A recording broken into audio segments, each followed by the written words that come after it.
Expertos aseguran que Vladimir Putin está poniendo a prueba a la OTAN y a la unidad de Occidente con el aumento de drones y aviones rusos que entran en el espacio aéreo europeo. En respuesta, la Unión Europea avanza con su 19º paquete de sanciones que adelanta la prohibición del gas natural licuado ruso. Mientras tanto, Estados Unidos, bajo la presidencia de Donald Trump, ha dejado de aplicar nuevas sanciones. Desde Bruselas, el enviado especial para las sanciones confía en que esa política cambie pronto. We hope that Mr. Trump will draw from the experience he's had until now that Putin clearly doesn't want peace. We, in the meantime, will continue to apply our sanctions in conjunction with the rest of the G7, and we hope that the US will rejoin us very soon. How have the sanctions worked? Have they lived up to the expectations about crippling the Russian economy? I think the sanctions have been very effective. You can see all the key indicators in the Russian economy are flashing red, whether that's the interest rate, whether that's the inflation rate, whether that's the rate of public expenditure. They're talking about raising taxes. They've had to run down the National Welfare Fund. Gazprom has posted a deficit, is laying people off. So I think all the indications are that the Russian economy is being put under severe constraints. But I agree, it's more of a slow puncture than it is a blowout.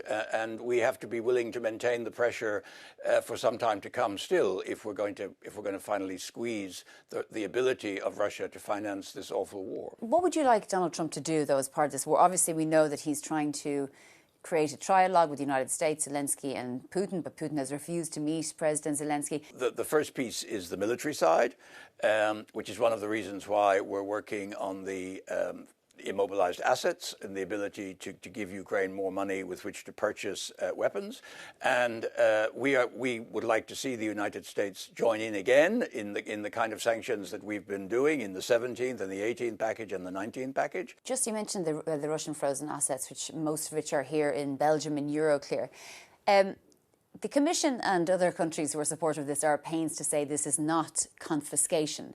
But it really does look like confiscation because it's not likely that Russia is going to get that money back because unless, of course, Russia decides to pay for reconstruction, which is not something that people believe is going to materialise. So explain how it's not confiscation or what it is. Well, it's not confiscation because exactly as you say, Russia will get this back if they pay the reparations. So, I mean, it's their choice. If they choose not to pay the money they owe for the destruction they have caused in Ukraine, then indeed Ukraine has some call on those assets in Europe as compensation. And that's the model that's being pursued.